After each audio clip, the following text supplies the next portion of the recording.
Well, if I knew, it wouldn't be a blind spot. Thinking people want to hear you talk about Bitcoin. Everyone wants to hear about Bitcoins. The blockchain is the future of global currency.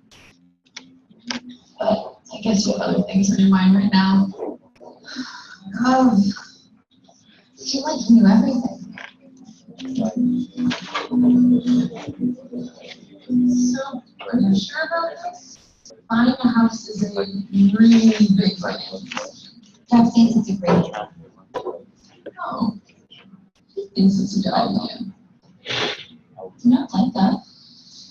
No, it's not that I don't like him. It's just that he's kind of like a black hole sucking everything into his singularity of awfulness. Yeah, that is quite a force. Speaking of Jeff, hey, Lex, you ready to go house hunting? You're here. Well, it's really great to see that you can survive at the right summer. She was just helping me make sure my price range is right so that everything fits in my budget. Budget? What is that? Never even heard of such a word. Well, this is Libby once again being focused on prices and costs. You deserve to be in a house that you want. Make sure you get the money you need to make it work. But that's how we got that housing bubble. See, it's not a question of deserve. The finances have to be there too. Now, if you look at this, you can see the history of... Wow, that was great. Oh, I accidentally deleted your app. Go ahead. Now I deleted it. Let's go get you a house. It's your right. Here we are. Doesn't it just have the cutest curb appeal? I love it. It's all wetlands. Gonna have to have this bulldozed. I think that's just clear. That's the ink inside. Well, on to the next one. It's ridiculous. I think financially I can make this one work. I'll have to make a few sacrifices. Only buy off-brand cola, steal my neighbor's Wi-Fi. But yeah, I can do it. Perfect. This is what it's going to cost to bring up to code. And now I can't. I'm going to call my bulldoze guy. He works really quick. Hello? Hey. How can you tell this place is built on an Indian burial ground? Native American. This is the house. It's a dump. It's perfect! The outlets are the proper distance apart. It's got the mandated GFCIs. It's got LEDs and everything. And you gotta see a proper return on these materials. It still seems expensive for what it is. But I guess this is the best I can maybe afford. Let's get you a loan. I love loans. The best part of home ownership. And I'll get you that paperwork when you, Alexis, your loan has been denied. What? Why? Well, you can't expect to be approved for a $225,000 loan when you're already hundreds of thousands in debt. That's not true. Maybe I wrote my social security number down wrong. Sometimes my 4s, my 9s. Well, my denials never look like approvals. it's a question of social security number. I might be able to scrounge some more up. How did I get in all this debt? Can you help me? With what? Don't you have savings? No. I thought you had some high-paying job. No, I don't have a job. I mean, I never really had a job. You're always throwing money around. Oh, I'm massively in debt. Massively. Except that it's actually other people's debt, so it's complicated. You ran up all this debt on me. Did you not know about this? I'm bankrupt. You bankrupted me. Do you just need a moment alone? Look, however bad bankruptcy is, no matter how bleak this looks right now, I just need you to keep one thing in mind. You still have to pay back your student loans, because those don't go away. Oh, man, you haven't paid those back yet? Oh, that's not even close.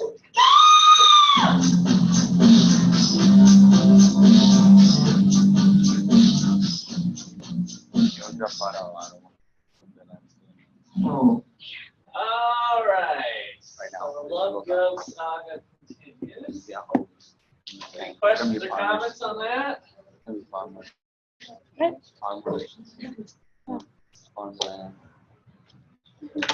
All right, so we are in, we got a good start on chapter 11, where we're at for this module. And we'll probably come close to wrapping up chapter 11 today.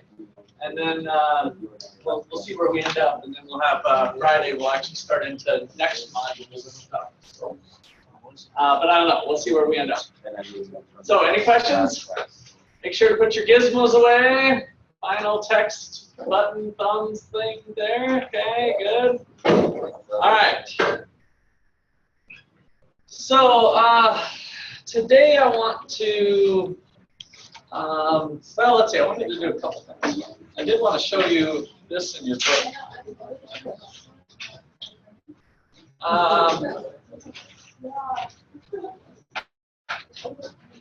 So we did quite a few graphs and equations and stuff yesterday, and I wanted to show you in your book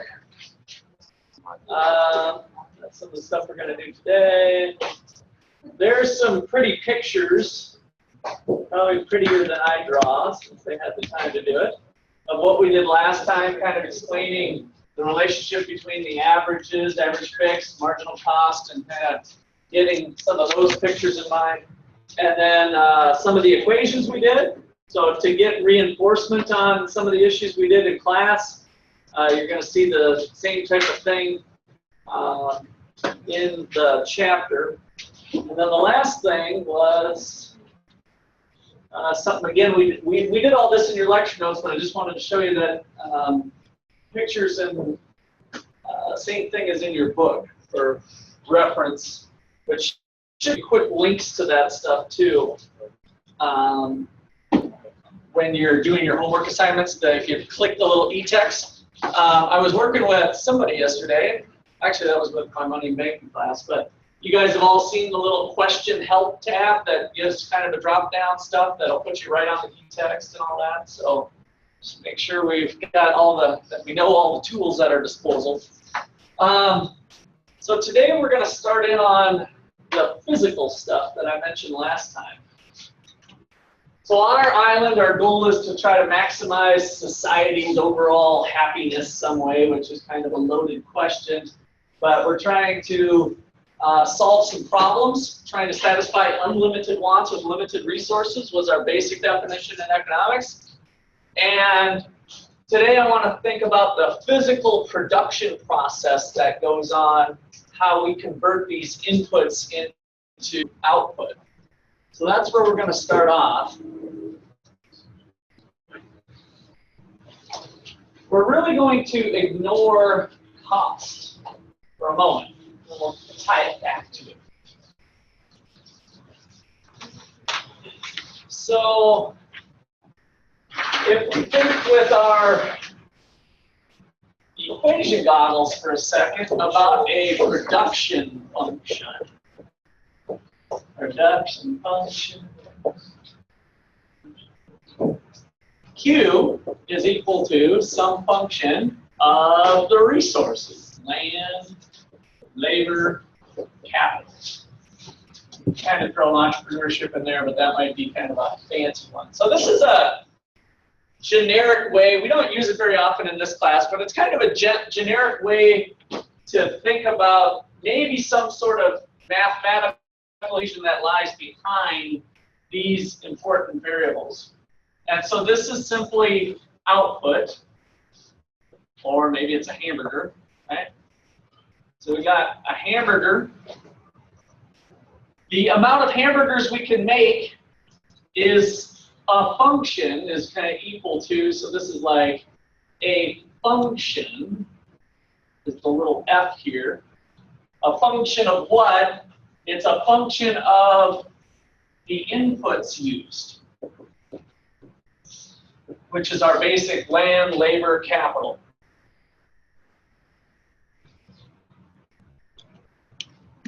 So this is kind of a math expression, just shows everything in general. This is kind of a generalized function that doesn't have F in there.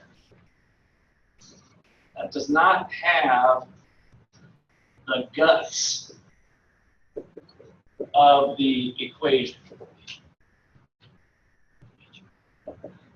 In other words, this could be 45 land squared plus 65 plus L plus 45 LK, whatever, right? So some of the guts, the specifics of the equation. We don't have that with this. All right. And so from a picture standpoint, I just like to think of it as we got land. I don't know how to draw land here. There's maybe some corn on the land. We got land, labor, and capital. Maybe some building with a little bit of exhaust here. We got land, labor, capital. All of that is used to get us our beer. Maybe that was barley, I guess. Right? And so some physical combination of things gets us our output. And I like to think of it as like an engineering blueprint. Engineers can tell us a lot of different ways that you can make this beer, right? You could use a lot of labor and a little bit of capital or whatever. So there's lots of engineering blueprints. And that's what I want you to think about the production function, is this is kind of an engineering concept. An engineering concept. All right, so if we were to graph that thing out, would that be if we had now a quantity up here and maybe labor down here? So again, most important thing when you're interpreting these graphs is to look at the axes. What are we measuring? So we got hamburgers and people, right, in a two-dimensional way. If we were to look at that, does this thing look like A, B, or C? And maybe don't write these on your paper. A, B, or C in general? Which functional form does it take on? A, B, or C? A, right? More labor gets us more hamburgers. More labor gets us more hamburgers. So is that a positive or negative relationship or inverse relationship? Positive or negative relationship between the input labor and the output quantity? Positive, right? So upward sloping, positive relationship. And would that relationship tend to look like this, this, or this? All of these forms show a positive relationship between labor and output. Would you expect it to look like A, B, or C? A? I see some heads shaking. So B, what does B show for the production technology? From an engineering standpoint, what does B show?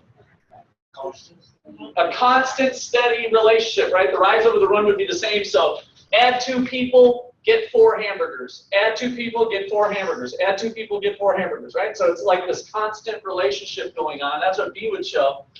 A is showing add 2 people, get 4 hamburgers. Add 2 more people, get 6 hamburgers. Add 2 more people, get 8 hamburgers, right? So it's increasing at an increasing rate. C is increasing at a decreasing rate. Add 2 people, get 4 hamburgers. Add 2 more people, get 3 more hamburgers. Add 2 more people, only get 2 more hamburgers, right? So hamburgers is going up, but at a diminishing rate. All right, so how many people say A? How many people say B? A lot of hands. How many people say C? Some more hands. All right. So I think you're probably right. In fact, even though nobody's raised their hand on A, but I heard somebody say A. A is right too. They're actually all right. They're all possibilities. This one, though, dominates. This one dominates in general. But the way the real function would probably look like, the most generalized way of looking at it, is that we would probably go up, flatten out, and then go like that. That's the most generalized form. And so you see down here, this is kind of the A region, right? So over very low units of input, it's possible that we have increasing returns. And then at some point, it kind of flattens out, or there's this inflection point where it just kind of switches from going up, up, up, to down, down, down. That's kind of our B point. And it's possible that that B point could be extended for a while or something. And then finally, we get into the C range. So we're really thinking about the potential for all of these, kind of the A, B, and then finally the C. And that's what I mean by the C range dominates, because that's where we eventually get to. We eventually get to that. All right, so I used to work in a restaurant, and I think you people in macro class saw this example already, but I think it's worth going over again. How many people have worked in a restaurant? How many people have cooked in a restaurant?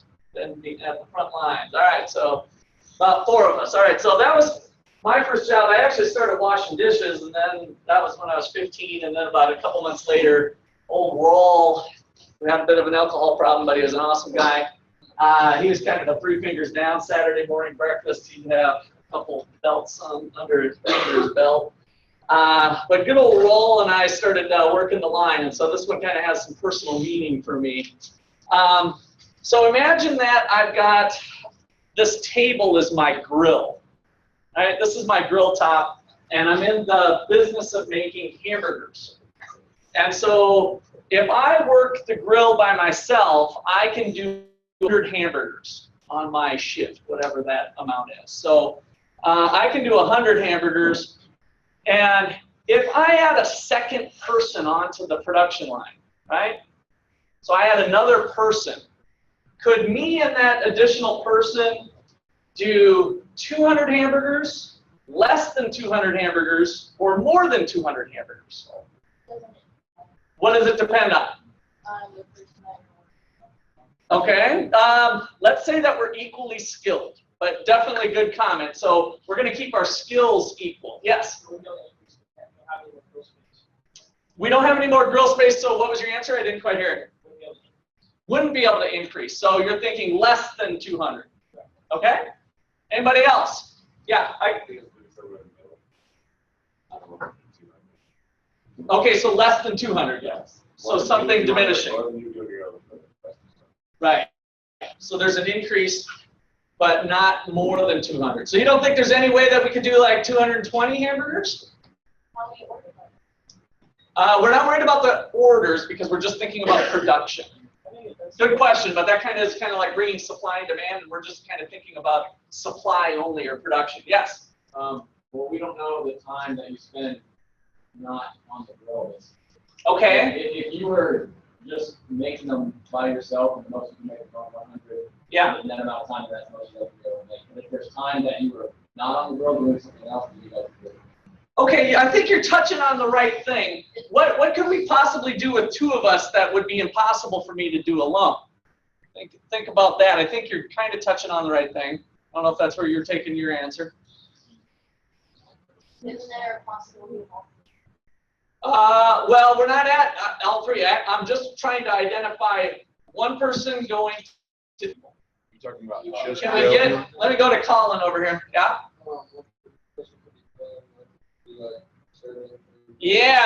Yeah. And so if that's the case, is it at least possible theoretically that what I could do alone as 100, adding an equally skilled person, those are all good comments to bring in, but adding an equally skilled person, almost a clone of me, right? DNA is exactly the same. We have 2 Russes. Is it possible that 2 Russes could do more than 200? And with that concept, we could. What do we call that concept where I do the burgers, you do the buns? Specialization. And that brings us right back to, way back to Adam Smith, 1776, The Nature and Causes of a Wealth of Nations. The division of labor so that people can specialize in what they're good at could lead to increasing returns to production. And so is That A, B, or C part. That's the A part. And see, it is possible then to add people and get more production. All right, now, stay with me. So let's just say they could go up to 220. I add a third person. Is it possible that we're still in the A range? That with 3 people, we could go, I said 220, so we go up to, so double would be 440. So what could we go up to 460 or 480, like more than double, with 3 people? Is that possible? Yeah, it's possible. Now, all patting the burgers, you do the grill, I'll do the buns, so there's further specialization. What about 4 people? 5, 6, 7. What's happening now eventually? What are we doing? Tripping over each other, right? And then we start saying, hey, what are you doing Saturday night? Oh, I'm going up. Okay. In other words, how many times can we divide labor and continue to reap those gains? You know, is it possible? What's our one constraint? The grill space. That's right. So that's the other part I wanted to make sure we highlight, is that as long as one other resource is fixed, then we're guaranteed, this is one of the principles of economics, what this class is called, as long as one of the resources is constrained, namely in this example, the grill top, then C is inevitable.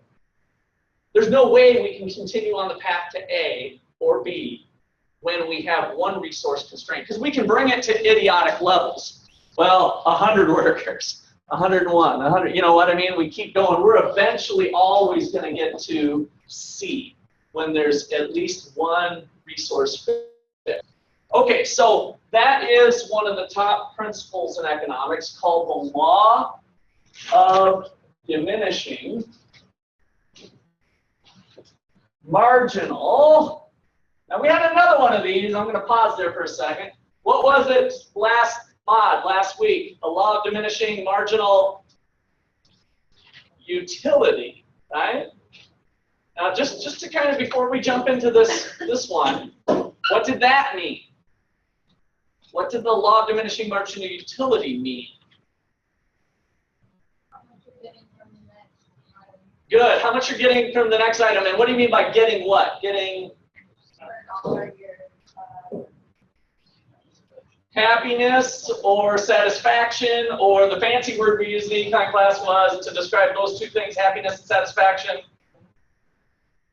utility. Right? So all 3 of those things are kind of the same. So the law of diminishing marginal utility was the idea that each additional sip of your favorite beverage doesn't taste as good as the last one, eventually, after you keep sipping it. The benefits that you get eventually decline. Each additional Oreo cookie, you eat 1 Oreo.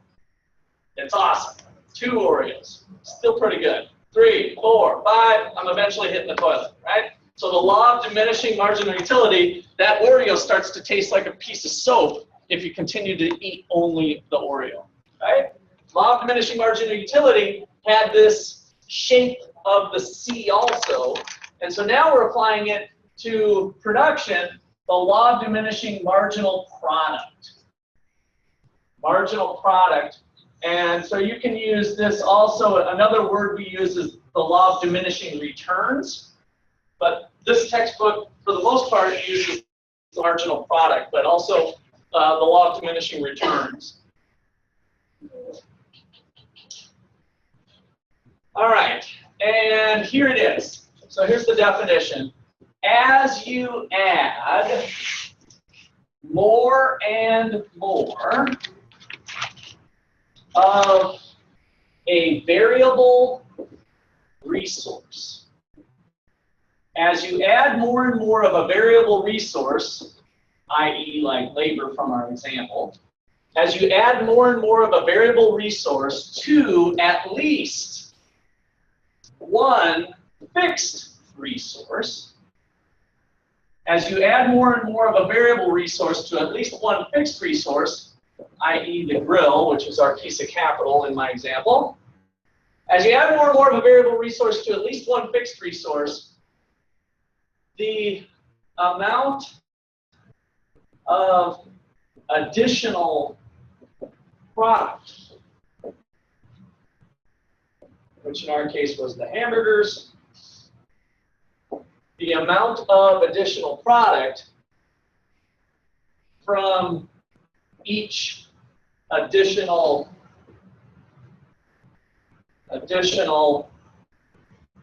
variable resource, that's our people, our labor, eventually declines. Eventually declines. As you add more and more of a variable resource to at least one fixed resource, the amount of additional product from each additional variable resource, like labor, eventually declines. The law of diminishing marginal product.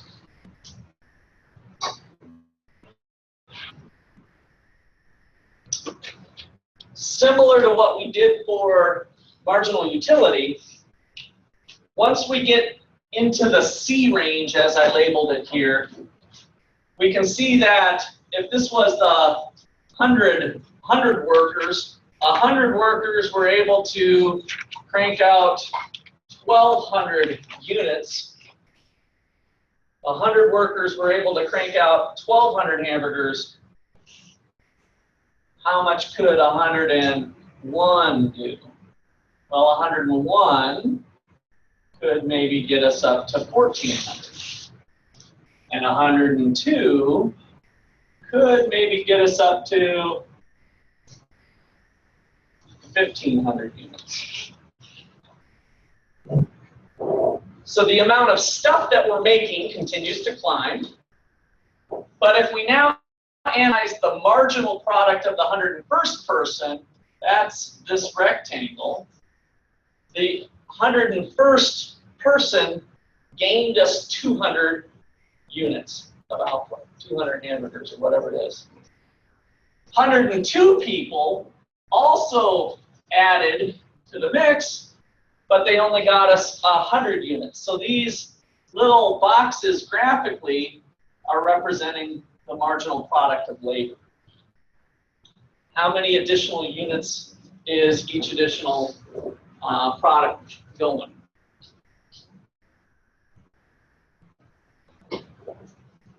All right, so that's cool. Glad to know that you've got your fingers well manicured. Got a little self manicure there. That's awesome. All righty. So, questions about the law of diminishing marginal product?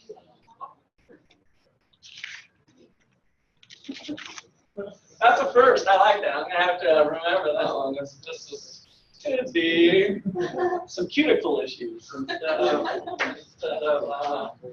messing around. All right. So let's get some schedule goggles on. Oh, maybe before I do the schedule goggles, let me give you the formulas.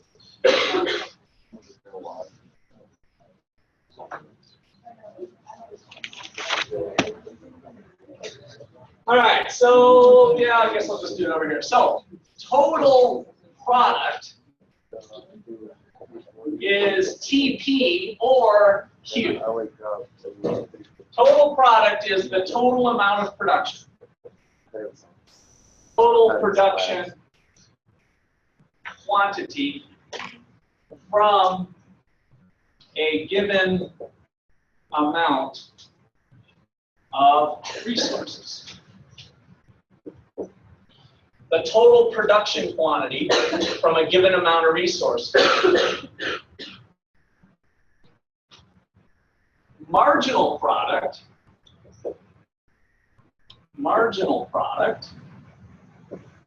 which is MP, or you can kind of think about it as the change in product. Well, that's going to be the definition. Let me just do that. So marginal product is the additional product. We see the word marginal, we replace it with additional. The additional product from an additional unit of a resource.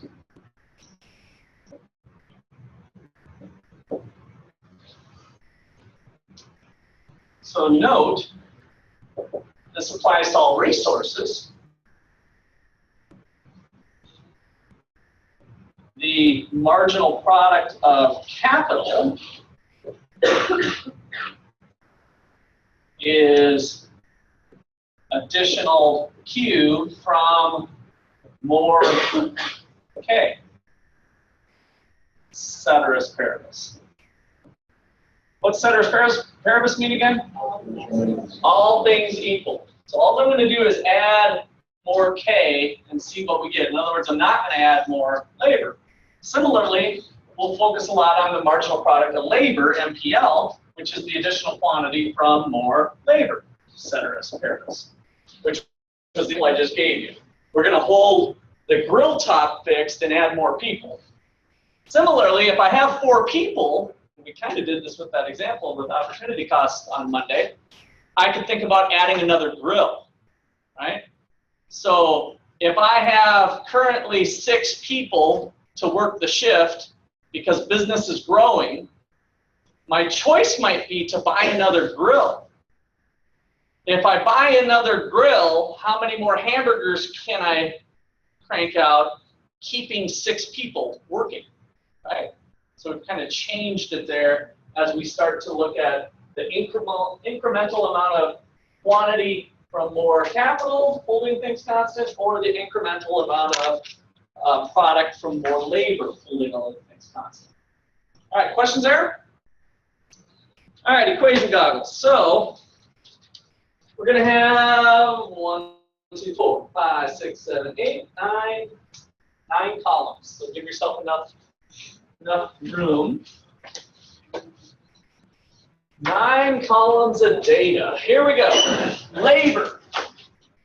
We've got 0, 1, 2, 3, 4, 5 people. So 5 laborers potential.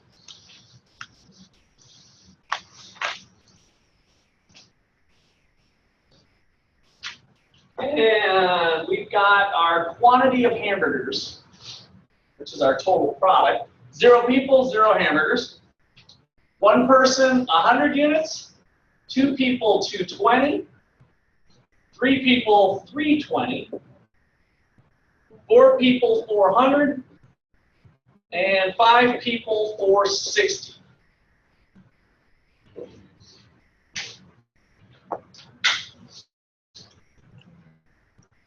And then marginal product, which I didn't actually define for you here. Marginal product of labor is equal to the change in quantity divided by the change in labor. Remember, this could be total product too, the change in total product.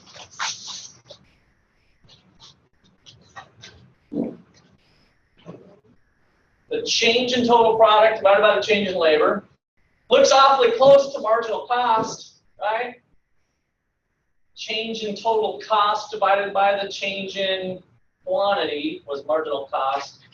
Marginal revenue, change in total revenue divided by the change in quantity. So we've got lots of overlap. Marginal utility, change in total utility from a change in the number of Oreos, right? So all of these concepts are just reinforcing themselves. It's really the same stuff applied in different ways with this marginal way of thinking, which is really the economic way of thinking. All right, so the marginal product of labor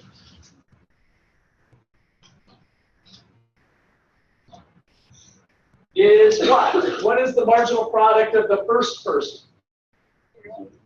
0? 100 for the first person. The 0th person is just really undefined, so there's nothing there. But the first person gives us 100 hamburgers. The marginal product of the second person, 120. Marginal product of the third person, 100.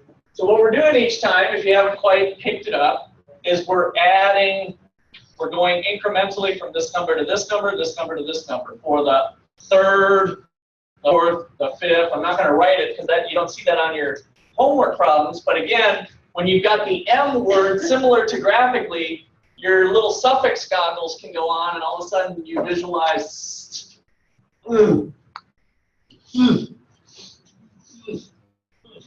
Oh, right, fourth, third. Oh, this is an er. I did something wrong there. This is the. All right, so you got it. So 80 and 60. All right. Are these numbers following the law of diminishing marginal product? No. Maybe.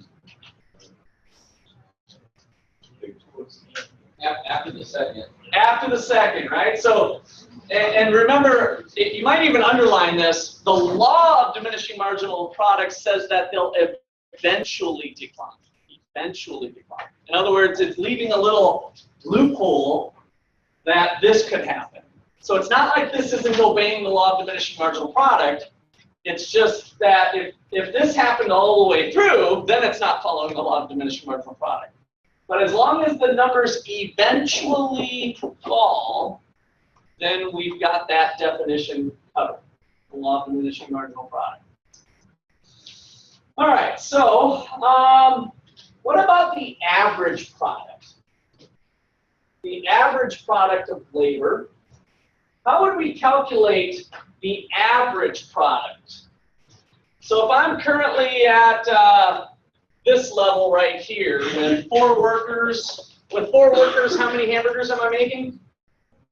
400. What's the average product per worker? 100, right? So the average product of labor is simply the quantity divided by the amount of labor. Marginal product is got that little triangle in front of it. Huge distinction. So what's the average product of labor for having one person?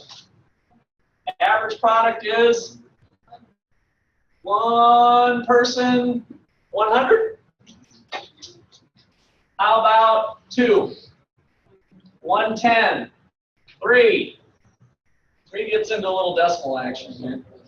106.67. 4, we already said, was 100. 400 divided by 4. And then finally, 460 is 92. Here's where the economic way of thinking really start to pay some dividends for you when you start your first job. I can almost guarantee when you guys go to work for whatever business you go to work for, if you choose to go to work, which I think most of you will, somebody running the restaurant is going to say, you know what? Let's we really need to get some more hamburgers going because business is going good. And so if we hire somebody, oh, let me go back. Oh yeah, okay, so 4 people on average 100. Let's just hire one more person so that we can get an extra 100 hamburgers tonight. Right? They're going to look at the average productivity almost every time. If you just went and ignored your econ classes, this is often a mistake in the real world is people tend to look at the averages. Now, when they actually go and hire somebody to meet an important deadline to get 100 more hamburgers out the door for some big delivery that's coming up, they're going to be disappointed because how many are they going to get? How many are they going to get when they hire the 5th person to crank out production? 60. Oh, crap, what happened? We were supposed to get 100. You guys must be lazy, not doing your job, whatever. But it's failing to acknowledge this concept of looking at the margin rather than the averages. People tend to think, oh, we can get 100 out of somebody. Let's hire another person. They hire another person, and they only get 60. And average production falls to 92. Right? Common mistake. That's why we got to be thinking at the margin. Questions or comments there? All right, so we've seen some graphing goggles, equation goggles, schedule goggles. What I want to do next is tie this back to cost. So again, This is an engineering relationship so far. All I've done is talked about engineering in a sense. Bring in units of resources and crank out some hamburgers. It's kind of a whatever technology is available at our time. All right, so let's suppose that we can hire as many people as we want with a 10-hour shift. So $10 an hour, 10-hour shift. We're going to look at the total cost. Let's see. Yeah, we'll keep this. The total cost of labor. So we've got a 10-hour shift, $10 an hour, right? So if that's the parameters we're operating under, then one person's going to cost me how much? To put in a 10-hour shift at $10 an hour? $100.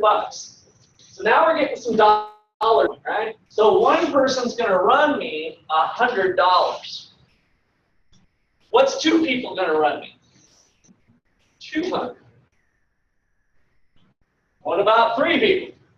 300. So this is just going up in a linear fashion, kind of a rise over run. Each additional person costs me $100 to put an extra person on that shift. $10 an hour. All right. Suppose we've got some total fixed costs. Total fixed cost of $100. Now, what was the deal with fixed costs from last time? What made them fixed? Doesn't change regardless of production or quantity. So add a quantity of 0, how much fixed costs if our total fixed costs are 100? 100, you still got them. You still got to eat them. So you're going to have to pay those no matter what. What about if we produce 100 hamburgers? Fixed costs are, how much are total fixed costs when we ramp up to 100 hamburgers? 100. What about 220 hamburgers? 100, 100, 100. They're fixed costs. No matter what I produce, those costs don't change. So this is usually, if you want to highlight something when you're staring at one of your homework problems or the test problems, filling in this blank is usually a key, like to solving the rest of one of these schedules. Like you'll see some of those problems where there's empty places. You got to know this part. This is usually kind of the key one that students overlook or don't remember or recall. All right, so total fixed costs. So let's just say that all of our costs, just to keep things simple, are embodied in the labor for variable costs, total fixed costs. So now we have our total cost. Our total cost is then just adding them together, variable cost plus fixed cost. So 0 plus, and we could put a 0 in here, by the way. Zero people hired means 0 variable cost. That's not undefined, is what I mean. 0 plus 100 equals 100. 100 plus 100 equals 200. All right, we're just adding these together. 300. They're just going to go up by 100 each time.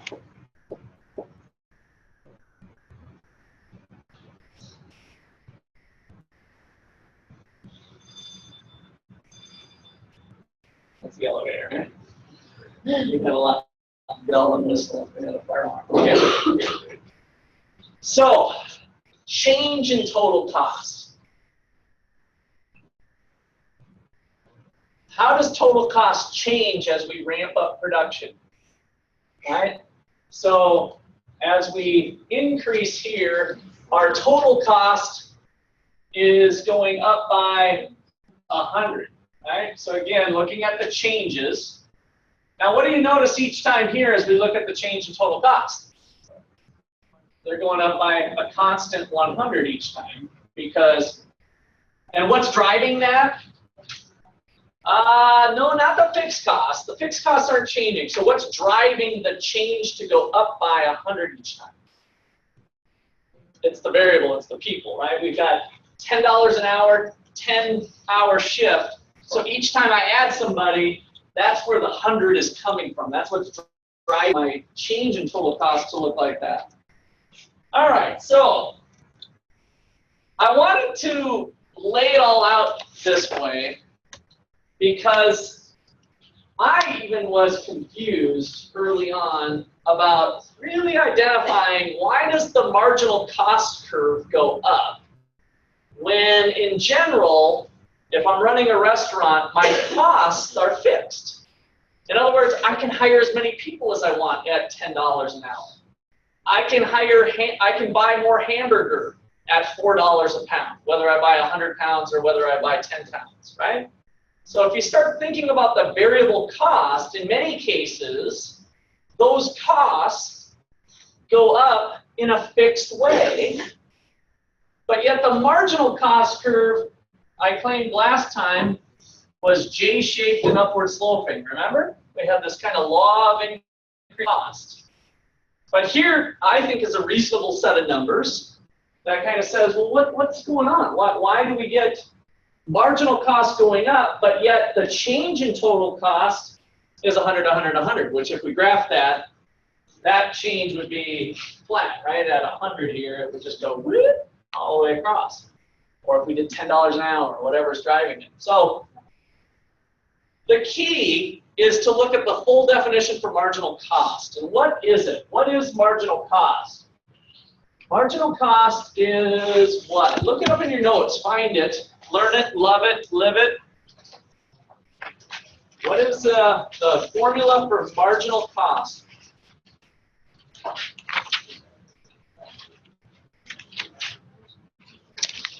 And if you just know it, you can tell me what it is. The change in total cost divided by the change. Okay, I heard up here, so change in total cost divided by the change in quantity. It's the additional cost associated with an additional hamburger. So let's do it here. Let's calculate the marginal cost from adding this one person. What is the marginal cost? So the marginal cost is equal to the 100 divided by, how many units did we add? How many units did we add? 100, right? So my marginal product was 100. So one person made 100 hamburgers, which means this was one and the same. They added 100 hamburgers to my outfit here. So 100 divided by 100 gives me a marginal cost of $1 for each hamburger. Now, what is the marginal cost associated with hiring 2 people now? I've got the change in total cost, which is this column I did here. Costs go up by 100. But what is the appropriate quantity to divide by? 120. With that extra person, I made 120 more hamburgers. I incrementally added 120 hamburgers. And so that ends up being 84 cents.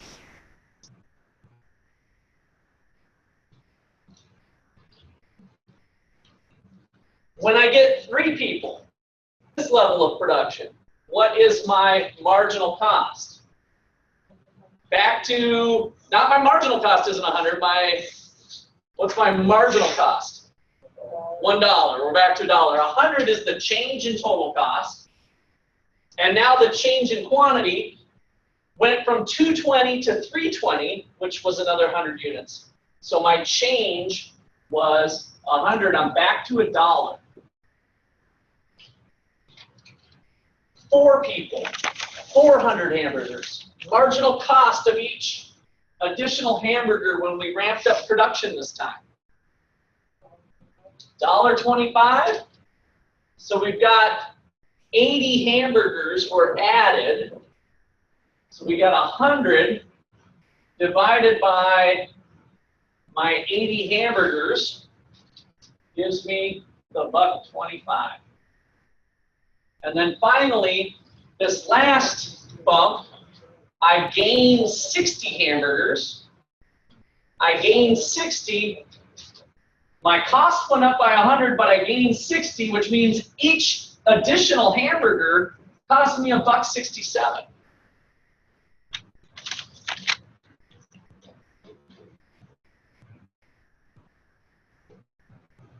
All right, so by digging a little bit deeper into the problem, we get back to what we said was our marginal cost curve, right? It looks more like this J-shaped.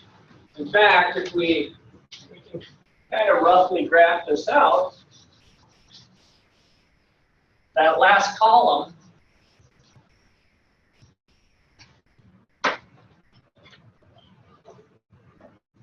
if we go, let's see, 100, 2, 3, 4, 5. So I'm measuring hamburgers now down here, which is the appropriate thing to look at when we're measuring marginal cost. Dollars on the horizontal axis. For marginal cost purposes, the cost of 100 hamburgers was $1.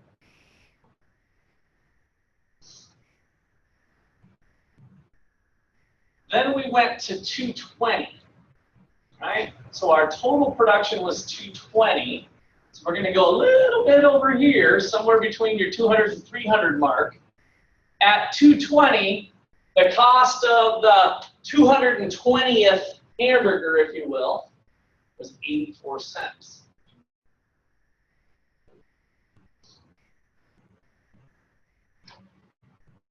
So there's 1 point there, 1 point there. Our next level of production brought us up to 320, so you can kind of eyeball 320 on your graph. And the cost of the 320th is back to $1. Our next level of production was at 400, but each one of those cost us $1.25. And then finally, at 460 units, we got $1.67. And now it really starts to jump out at us, this J-shaped concept of why that could be, if we kind of just draw a line through there, why that really starts to accelerate up, right? The law of diminishing marginal product is driving that result, the law of increasing costs.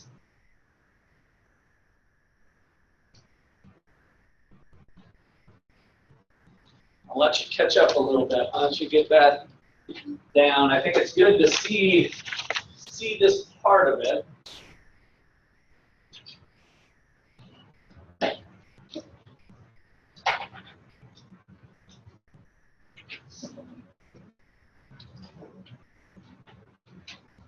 So this is a great multiple choice type of question. Key point. What causes marginal cost to increase? Question mark.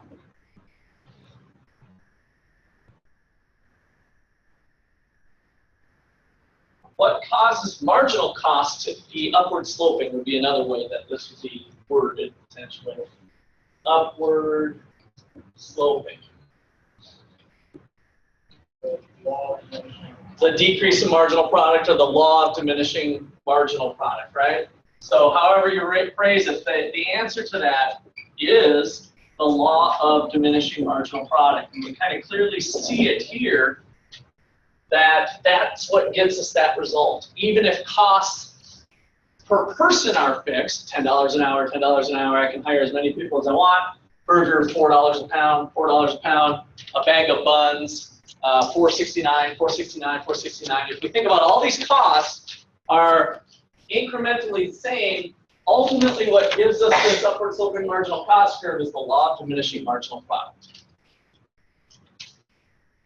All right.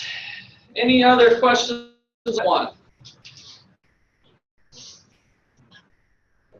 All right, before I go a little further, I wanted to bring up something today that I forgot about.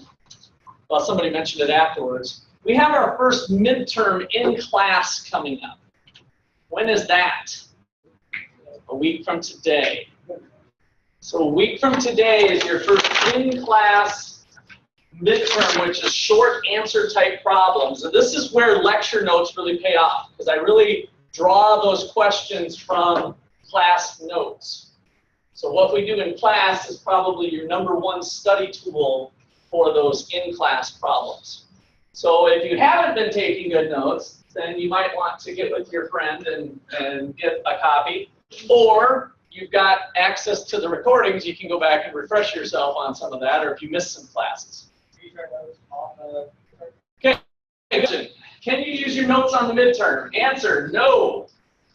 But I will allow one formula sheet, and it's equations only. Hopefully you guys know what equation goggles means. That means acronym equals some acronym, plus, minus, division, whatever. So formulas only, not full-blown notes. So you can have one formula sheet for it. So you can kind of write that down in your notes and bring that, and then you'll turn that in, your formula sheet. If you come with something that's loaded with notes, you're not going to be able to use it for the test. So I'll come around and check people's formula sheet. It has to be handwritten as well. Handwritten formula sheet. Yes? Any type of study guide for you? What's that? Any type of study guide? Any type of study guide? No. But there's a study session. I shouldn't say any type of study guide. I guess it's kind of a study guide.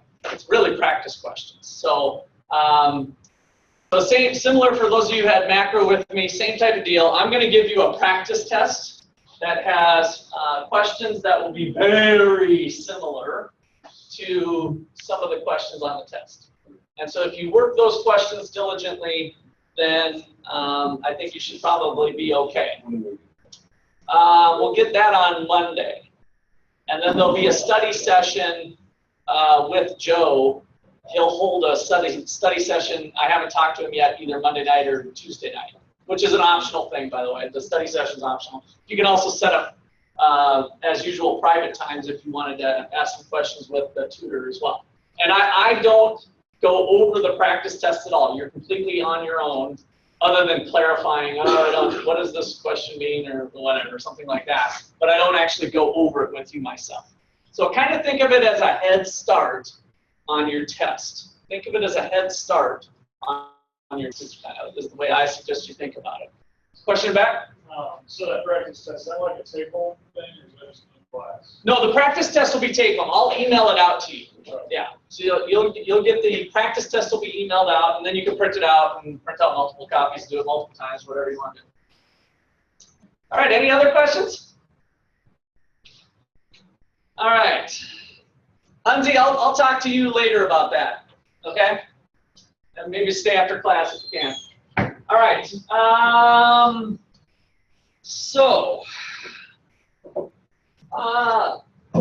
The next thing I want to look at is the short run versus the long run.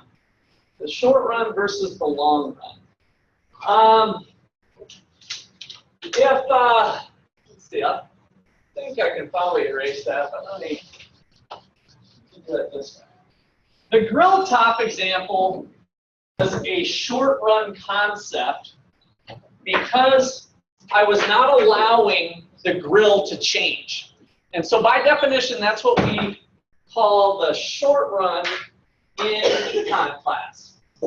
So short run, SR, versus long run, which is LR. Short run versus long run.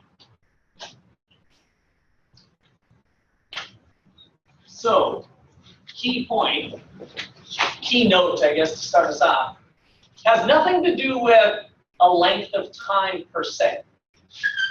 Has nothing to do with a specific length of time, i.e. 1 year, for instance. So if it's 1 year, 1 year's the break point. If it's less than a year, it's short run, and longer than a year, it's one run. That's not correct. That's not right. So it has nothing to do with that type of thing. So the short run is a period of time, but how it's defined is where it's different. A period of time such that at least one resource, or we call those factors of production. You'll see that in this chapter quite a bit. So one factor or one resource, a period of time such that at least one resource is fixed.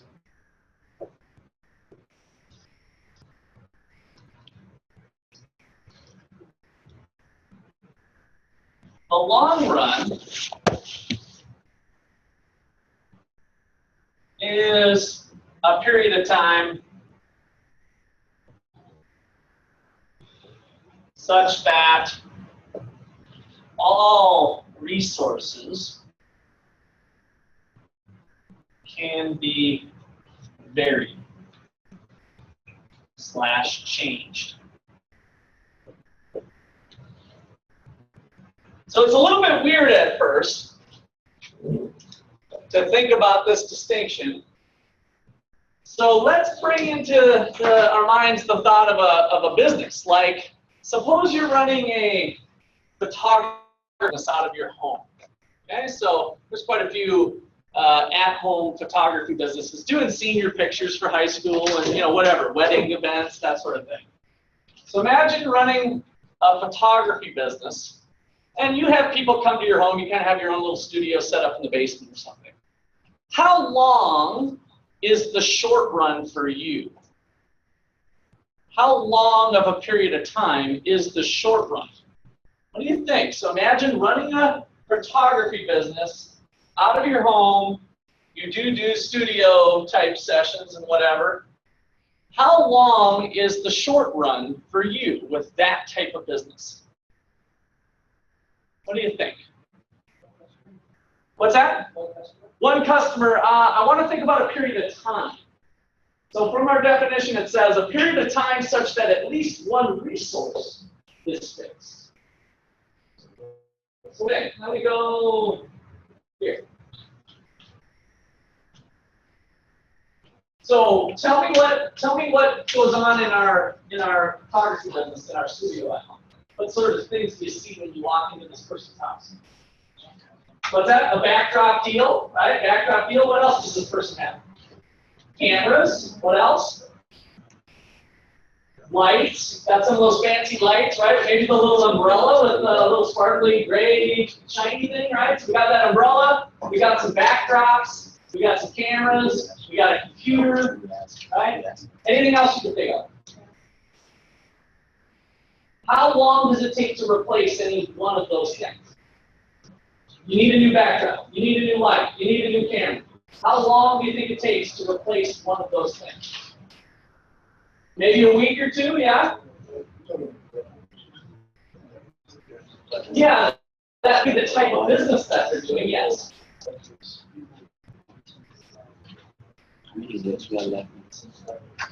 Outside, yeah, but also I'm trying to identify for the short run is what sort of resources, what sort of factors of production are used for that business. What does that person need to run their business? Right? How long do you think it'll take? How long do you think it'll take? To vary. So tell me what you see in this. What do you think is the longest thing it would take to replace? So we got the backdrop, we got the camera, we got the computer. We're running our business. What of that? We got the fancy umbrella with the sparkles behind it. What else? What do you think would take the longest to replace out of running our photography business down in our basement? The camera, why? I don't know, it lasts a long time. Lasts a long time, but does that mean that I'm not worried about the longevity of the camera. I'm worried about how long it takes to get to my house. When I say, hey, I need a camera, I pick up my here, I can use a real phone. Hey, I need a camera. Or, hey, I need a camera. How long does that sucker take to get to my house? Couple days? Now, what would cause it to be longer potentially? It's a special camera, right? So it's possible that if you're doing high-end photography, it's a really specialized camera. Maybe it's a fancier camera that does special things or something, right? Maybe that camera doesn't take 2 days, that camera takes 6 months? In today's world, are you sure? If you're running a photography business, like is there lots of people doing this business? Yeah. Yes, right. One community, even here in Ottawa, we looked up the yellow pages and we can find probably 5 people that do high school photos, right? So multiply that times a zillion. And my point is that there's lots of people using that. I'm not that specialized. Because now if you're into the 6 month window, you're probably in a custom build environment, right? Like, I want this camera, I got a new idea, but it's got to do this, and they're like, oh crap, that thing doesn't even exist. But that sounds really cool. I'm going to try to make it, right? I'm going to custom build this sucker for you. Now you're in the 6 month window, right? So I didn't. In general, I don't think you're right, but it's possible that you're right, right? And that's why this is very specific. There is no one answer for that particular business. Each small business owner might have a different set of circumstances being able to get that stuff. So in today's world, the photography business might be as little as 1 week up to a month, maybe 4 weeks max, right? You can't imagine Amazon being out of stock of some fancy camera, but maybe if it's fancy enough, there is a little bit of delay. Maybe it's 1 month. So the short run is 1 month. The long run is 4 weeks to a month. Basically, any time past that, right? Any time past that period. So on a timeline, if we look at today, sorry, I'm writing kind of small. I can get rid of that. I can get rid of that anyway, but let me just write this out. So on a timeline, if we think about today, the short run and the long run butt up to each other.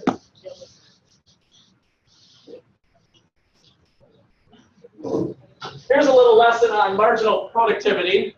The product getting the board erased. 1 eraser versus 2 erasers. Can I do it twice as fast? Less is twice as fast. Now in this case, the product is better when it gets done faster. So this is a little bit weird, right? What do you think? Is it, so if I do this, or if I do this, more than twice as fast, less than twice as fast? It's an interesting thought. I'm pretty sure it's faster. I guess we could test it. Okay, let's do it. I've never done that before. All right, let's see. Da-da-da, da-da-da, da-da-da, da-da-da. All right, who's got a stopwatch? I'm going to do this as fast as I can. I got to erase all of these. All right. Who's got it? Can I use my phone? Yeah, you can use your phone. You ready? Okay, you say go. I won't look at you. You say go. Okay. 2.93. All right, here we go. Now, I got to try to put the squiggles in about the same spot. All right.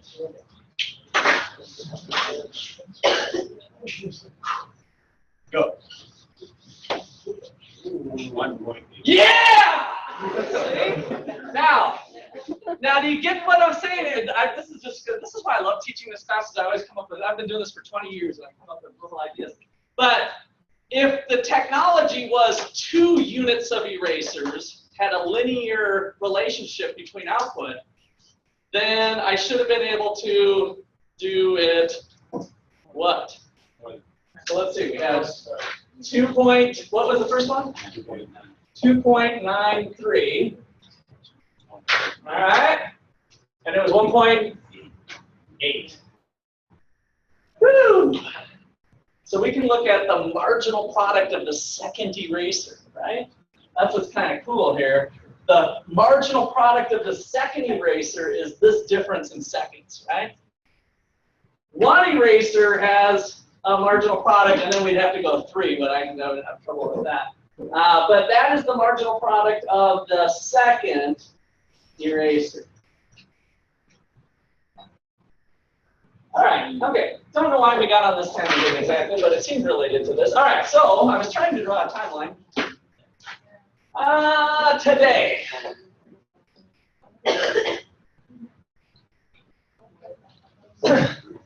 So today versus the length of time that it takes at least one resource is fixed gives you the short run. So greater than or equal to one resource is fixed. But as soon as that amount of time is done, you're in what economists call the long run. So all things could vary. Whether you're here, here, here, here, here, we kind of think about it that way. All right, so what if we do John Deere? What does John Deere make? Tractors. So now we're in the tractor business instead of the photography business. We manufacture tractors. What is the short run for the tractor business? We manufacture tractors. How much? Couple of years? That sounds pretty reasonable. Why? What's driving the 2-year mark? Okay, the machines used to manufacture the parts are probably, get back to Kylo's comment, pretty specialized, right? And so that might be some specific things. What else would be true in the John Deere tractor example? Possibly the machines. What else would cause a long, that would be hard to adjust, if you will? Permission from the city. Yeah, I'm glad you brought that up. You got some experience with that, because that's a pain in the rear end. So if all of a sudden John Deere says, let's open up a plant in Ottawa, Kansas. Boom, right? Well, one of the early steps is starting to seek out land. We're going to need a 20-acre site, let's say, for our facility. Then I got to go to the city. Possibly the zoning of the 20 acres that I can secure isn't there, and they don't allow tractor manufacturing going on in that part. So I have to go through them, get the zoning, get the permits, have an architect design the building that we're going to send, order the parts, hire the labor, all of that stuff. Any one of those things, whatever takes the longest, would represent the 2-year mark. So that I can see that being 2 to 3 years possibly for John Deere, the long run for John Deere. All right, so example number 1, John Deere tractor. Probably 2 to 3 years for the long run. We'll just put kind of a question mark. We've got the building, specialized equipment. Takes a long time. A long time to start a new plant. Manufacturing plant is what they call it, right? A new plant.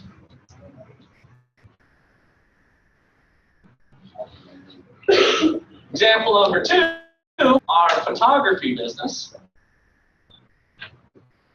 Out of our basement. Photography business out of our basement. We might be looking at 1 to 4 weeks.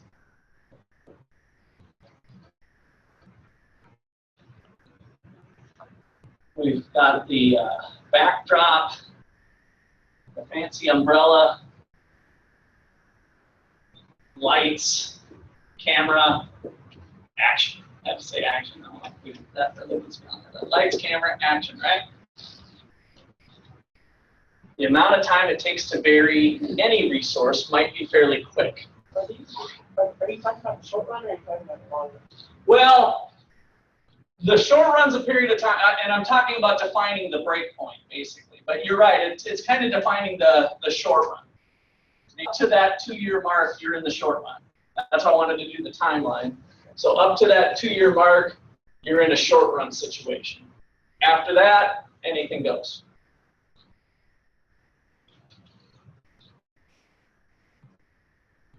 All right, any other questions?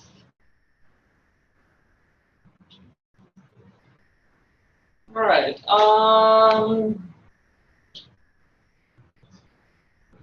so what does that mean for our cost curves?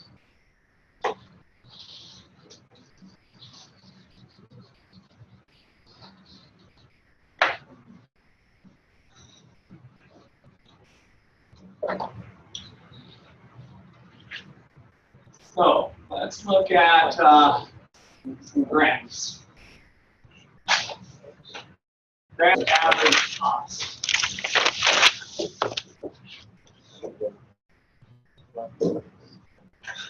So draw a big graph for yourself. Give yourself enough room.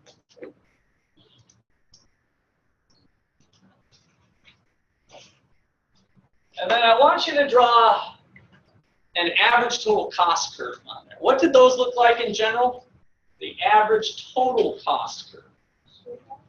Straight line, that was the fixed cost, total fixed cost. It was a bowl, right? Remember it was a bowl? So kind of draw a bowl on here, pretty much wherever you'd like. Helps to stay a little to the left, but it ultimately won't matter. Put that big fat dot there. What did that big fat dot represent? The minimum, so that's where average total cost was minimized. And this exercise, let's think about that quantity that we're producing. So at a quantity of, 1,000 units, we're running some sort of manufacturing company. Give me some sort of good that's manufactured. Think of what the first thing that comes to mind other than tractors? School buses. And I heard what? Cell phones? I heard cell phones first. Let's go cell phones today. So the quantity of cell phones. So we're a cell phone manufacturer. And if we are able to make 1,000 units, we can run a cell phone average cost of, let's go $300.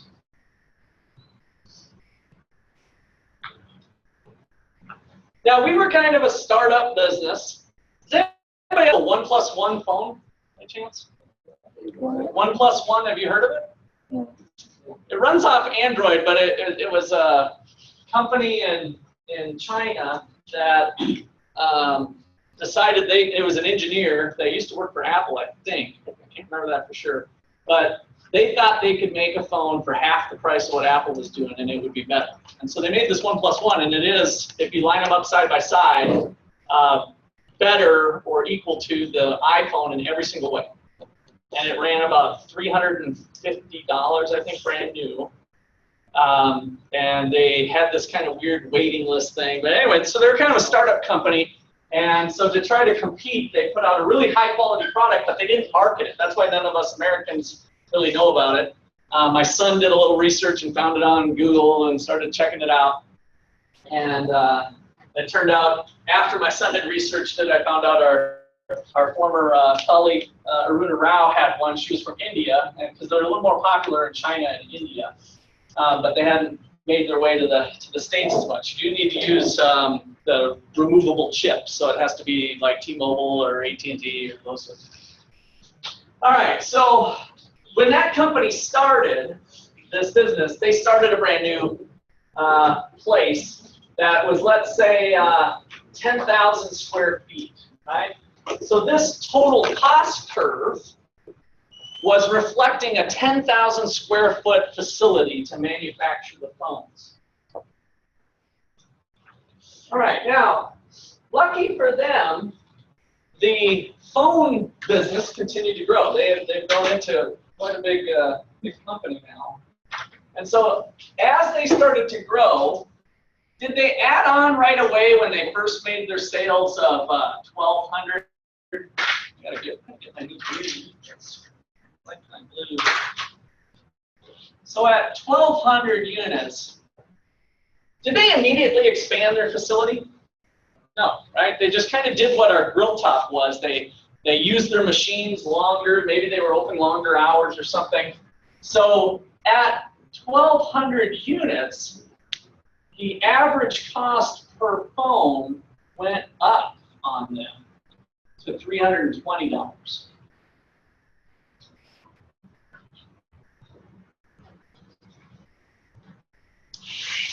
Then their business grew again, and sales are starting to go up. Sometimes they go down, sometimes they go up.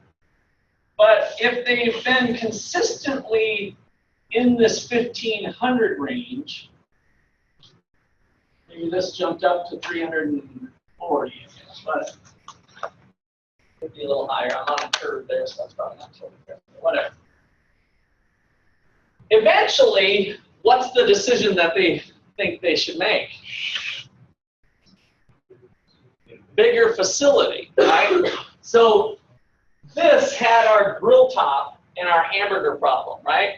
The size of our current facility wasn't ever really designed to do 1,500 units. We were hopeful that we'd get there someday, but we weren't there. And maybe when we started, we actually weren't at this point. Maybe we were back here thinking that hopefully our business will grow and we'll be good with the 10,000 square foot facility. So as long as my business waffled back and forth on average being 1,000 units, sometimes down, sometimes up, on average, I was being pretty efficient with that size building. But now if I'm waffling around this level here, it might make sense to increase the size of the building. And so likely what happens that they can be more efficient is that they might encounter a new cost curve that looks like this. It doesn't matter where you put it, but just kind of bottom one out. Maybe this is with a 20,000 square foot facility.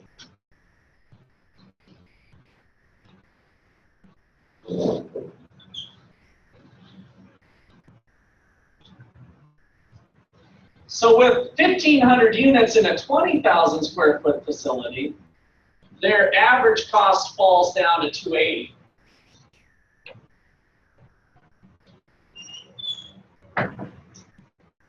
Now, is it good to be in the big facility if business falls back down to 800?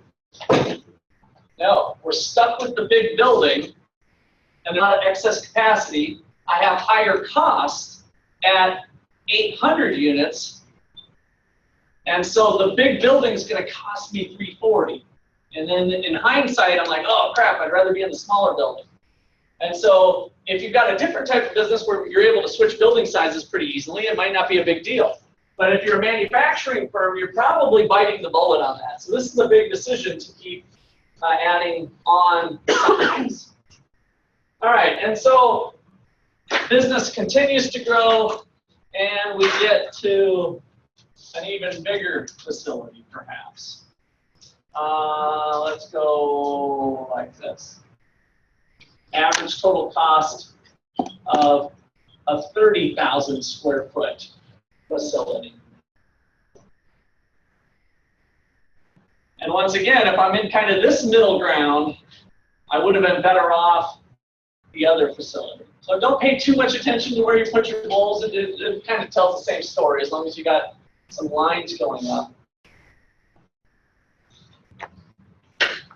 So the key point here is that at this level of production, roughly, if you guys do something like this, you know, this is better, cheaper with small facility, small plant, manufacturing plant. But the bigger we get, the lower our costs are on average when we're at bigger production levels. So now we're cheaper with big plant.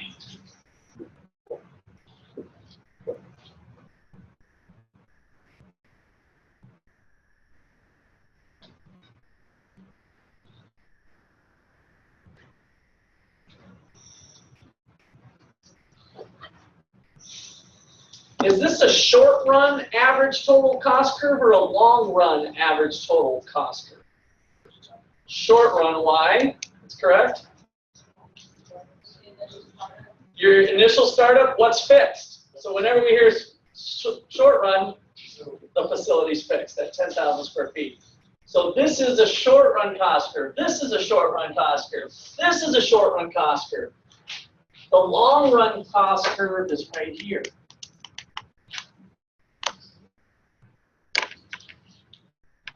Right? In the long run, I can be in any size building I want to be in. So the long run curve is the squiggle. The long run average total cost curve equals my squiggle. You guys want to put the squiggle on there.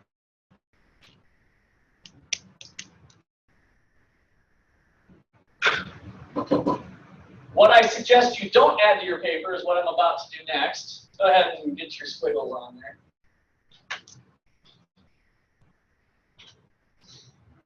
Since we can be in any size company, the real theoretical possibilities are a whole bunch of that, right? And so my squiggle ends up being kind of a smooth curve, not a squiggle at all. And so the long run average cost curve is downward sloping. We expect it to be over some levels, usually. So this is kind of a general long run average total cost curve. Do you think we can keep expanding forever and have that happen?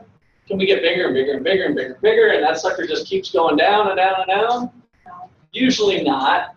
What sort of constraints do big businesses run into? When they were a small mom and pop operation, they were here, they got a little bigger, they got a little bigger.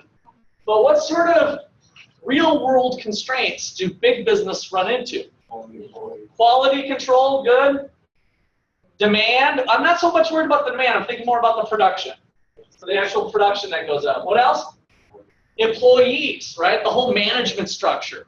When I was a mom and pop business and I had 10 employees, I was there working alongside them and say, hey, get to work, you do this. This is the way I do things. This is how I maintain quality control, right?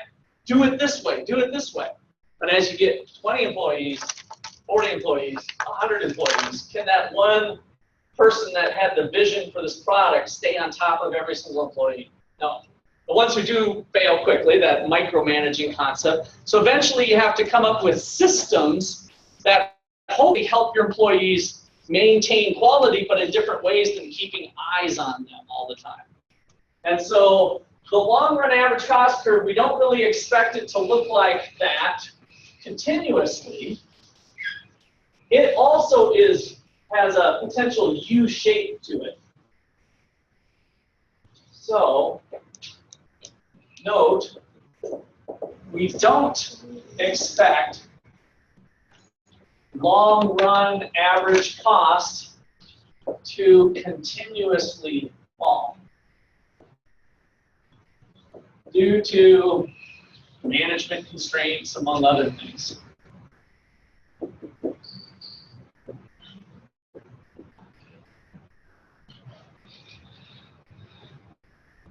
But that's usually the leading thing. And so we have this long run, maybe it even flattens out for a while or something, and then it goes up. The long run average cost curve has this bowl shape to it as well.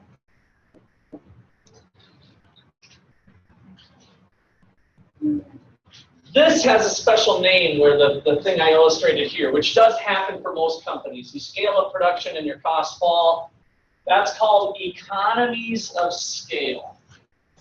So this region here, where as we increase the scale of production, the quantity, right? This is the scale of production, long run costs fall.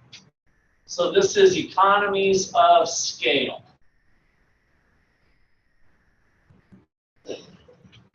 So economies of scale means an increase in quantity leads to a decrease in long run average costs.